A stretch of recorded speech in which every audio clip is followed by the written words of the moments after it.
5 kilo মতো হবে। 4.5 kilo দিবি।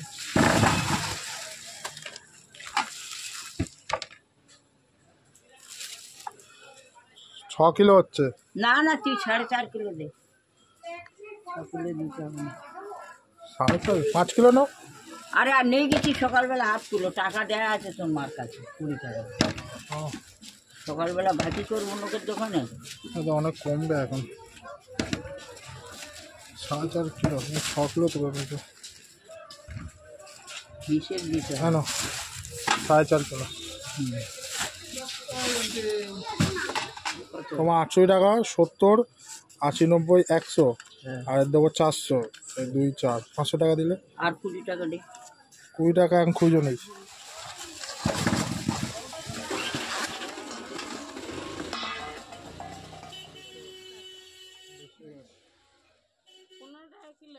না 18 টাকা চলছে, আমি 100 টাকা করে নিলাম। 15 টাকা কিলোই চলছে। দে আর একটা। বেশি আর তোমার হলো 40 টাকা। 40, 50 আর হচ্ছে 50, হ্যাঁ না।